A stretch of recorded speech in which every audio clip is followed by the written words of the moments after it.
नमस्कार। आज हम वैदिक सभ्यता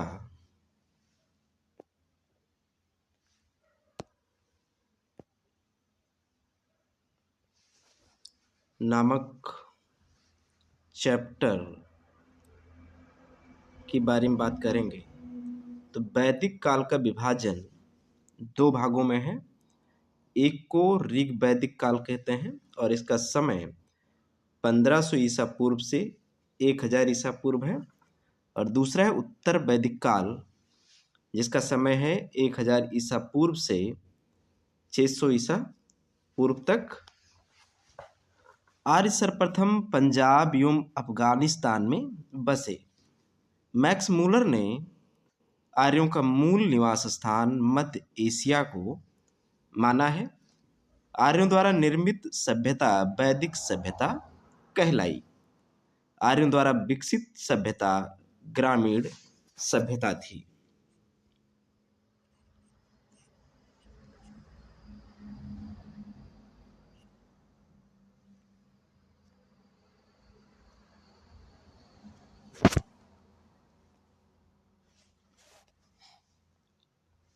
आर्यों की भाषा संस्कृत थी।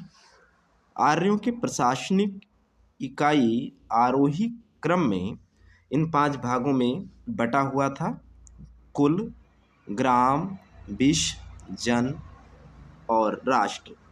ग्राम की मुखिया को ग्रामीणी और विश्व का प्रधान विश्वपति एवं जन के शासक को राजन कहते थे। राज्य अधिकारियों में पुरोहित एवं सेनानी प्रमुख थे। वशिष्ठ रूढ़िवादी एवं विश्वामित्र उदार पुरोहित थे।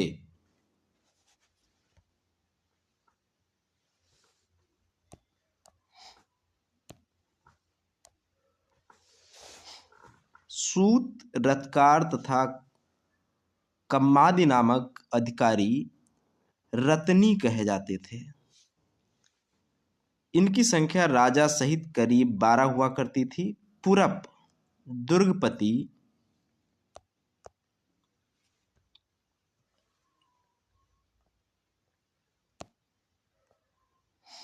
एवं अस्पष्ट जनता की गतिविधियों को देखने वाले गुप्तचर होते थे। वाजपति गोचर भूमि का अधिकारी होता था। उग्र अपराधियों को पकड़ने का कार्य करता था।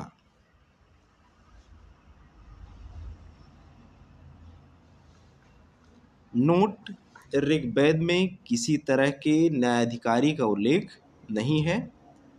सभा एवं समिति राजा को सलाह देने वाली संस्था थी। सभा श्रेष्ठ एवं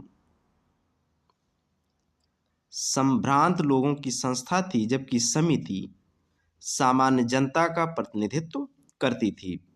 इसके अध्यक्ष को ईशान कहा जाता था। स्त्रियां सभा एवं समितियों में भाग ले सकती थीं।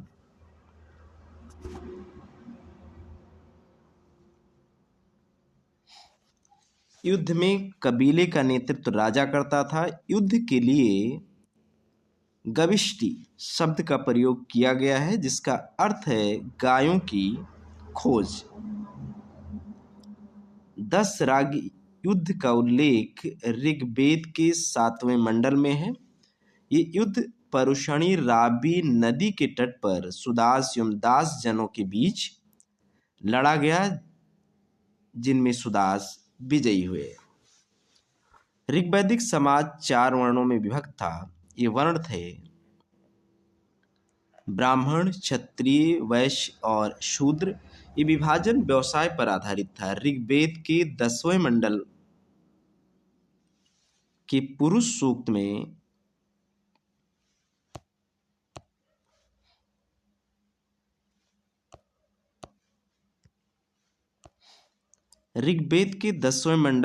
पुरुष सूक्त में चतुर्वर्णों का उल्लेख मिलता है। इसमें कहा गया है कि ब्राह्मण परम पुरुष के मुख से क्षत्रिय उनकी भुजाओं से, वैश्य उनकी जांघों से एवं शूद्र उनके पैरों से उत्पन्न हुए। आर्यों का समाज पितृ प्रधान था। समाज की सबसे छोटी इकाई परिवार या कुल थी, जिसका मुखिया पिता होता था, जिसे कुलप कहा जाता था। स्त्रियां इस काल में अपने पति के साथ यज्ञ कार्य में भाग लेती थीं। बाल विवाह एवं दास प्रथा का प्रचलन नहीं था।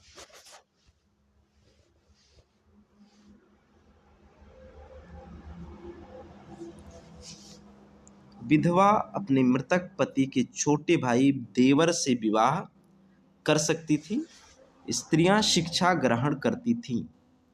ऋग्वेद में लोप मुद्रा, घोषा, सिक्ता, अपाला एवं विश्वास जैसी विदुषी स्त्रियों का वर्णन है। जीवन भर अविवाहित रहने वाली महिलाओं को अमाजू कहा जाता था। आर्यों का मुख्य पेय पदार्थ सोमरस था। ये वनस्पति से बनाया जाता था। आर्य मुख्यतः 3 प्रकार के वस्त्रों का उपयोग करते थे: वास, अधिवास और उष्णीय। अंदर पहने जाने वाले कपड़े को नीवी कहा जाता था।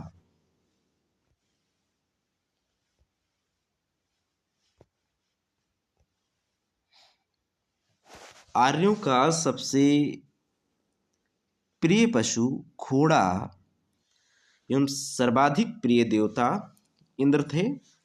आर्यों द्वारा खोजी गई धातु लोहा थी, जिसे श्याम अयस कहा जाता था। तांबे को लोहित अयस कहा जाता था। व्यापार हेतु दूर दूर तक आने जाने वाले व्यक्ति को पड़ी कहते थे। लेन देन में वस्तु विनिमय की प्रणाली प्रचलित थी। ऋण देकर ब्याज लेने वाला व्यक्ति बेकनाट या सूदखोर कहलाता था। मनुष्य एवं देवता के बीच मध्यस्थ की भूमिका निभाने वाले देवता के रूप में अग्नि की पूजा की जाती थी।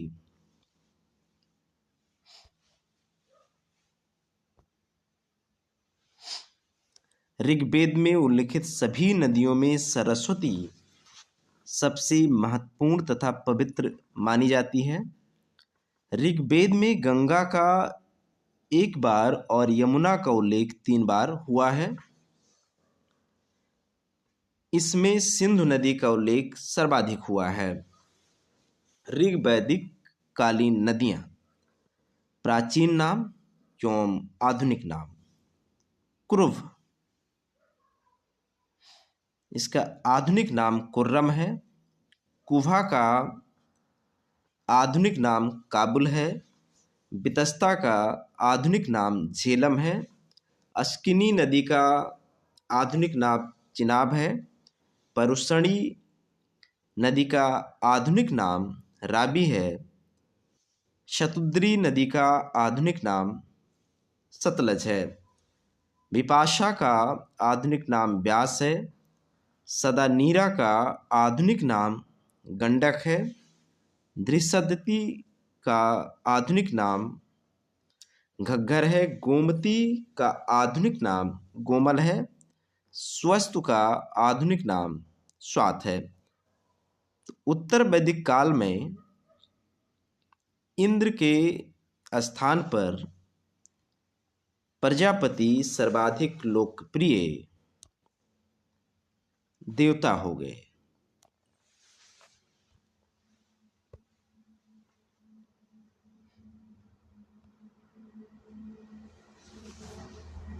दिशा और उसके लिए जो उत्तर वैदिक काल में शब्द प्रचलित था वो, और वहाँ के राजा को क्या बोलते थे उसको इस बॉक्स में दिया गया है।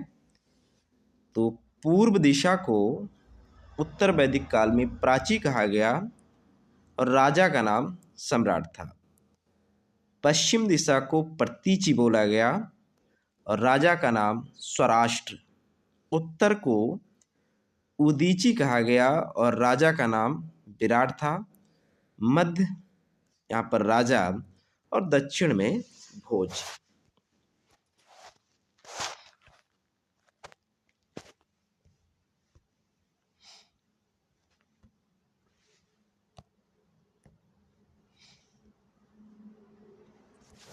ऋग वैदिक कालीन देवता और उनका संबंध। इंद्र युद्ध का नेता एवं वर्षा का देवता। अग्नि देवता एवं मनुष्यों के बीच मध्यस्थ की भूमिका निभाते थे। वरुण पृथ्वी एवं सूर्य के निर्माता। समुद्र का देवता विश्व के नियामक एवं शासक। सत्य का प्रतीक ऋतु परिवर्तन एवं दिन रात का कर्ता। धौ आकाश का देवता। ये सबसे प्राचीन थे। सोम वनस्पति का देवता। ऊषा प्रगति एवं उत्थान के देवता। अश्वनी विपत्तियों को हरने वाले। अश्वनी विपत्तियों को हरने वाले देवता। पूषण पशुओं का देवता। विष्णु विश्व के संरक्षक एवं पालनकर्ता। मरुति आंधी तूफान का देवता। उत्तर वैदिक काल में राजा के राज्याभिषेक के समय राजसूय यज्ञ का अनुष्ठान किया जाता था। उत्तर वैदिक काल में वर्ण व्यवसाय की बजाय जन्म के आधार पर निर्धारित होने लगा। उत्तर वैदिक काल में हल को सिरा और हल रेखा को सीता कहा जाता था। उत्तर वैदिक काल में निष्क और शतमान मुद्रा की इकाइयाँ थीं, लेकिन इस काल में किसी खास भार, आकृति और मूल के सिक्कों के चलन का कोई प्रमाण नहीं मिलता है। सांख्य दर्शन भारत के सभी दर्शनों में सबसे प्राचीन है। इसके अनुसार मूल तत्व 25 हैं, जिसमें प्रकृति पहला तत्व है। सत्यमेव जयते मुंडकोपनिषद से लिया गया है और इस तरह से प्रश्न पहले भी बने हैं और भविष्य में भी बनते रहेंगे कि मुंडकोपनिषद सत्यमेव जयते कहाँ से लिया गया है, तो है मुंडको उपनिषद। इसी उपनिषद में यज्ञ की तुलना टूटी नाव से की गई है। गायत्री मंत्र सवित्री नामक देवता को संबोधित है, जिसका संबंध ऋग्वेद से है। लोगों को आर्य बनाने के लिए विश्वामित्र ने गायत्री मंत्र की रचना की। उत्तर वैदिक काल में कौशाम्बी नगर में प्रथम बार पक्की ईंटों का प्रयोग किया गया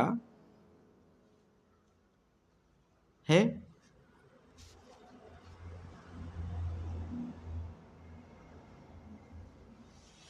महाकाव्य, दो महाकाव्य रामायण एवं महाभारत।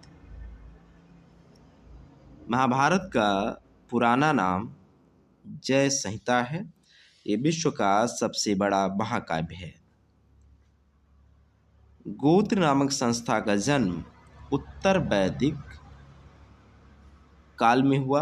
वेदांत दर्शन के मौलिक ग्रंथ ब्रह्म सूत्र या वेदांत सूत्र की रचना बदरायन ने की थी।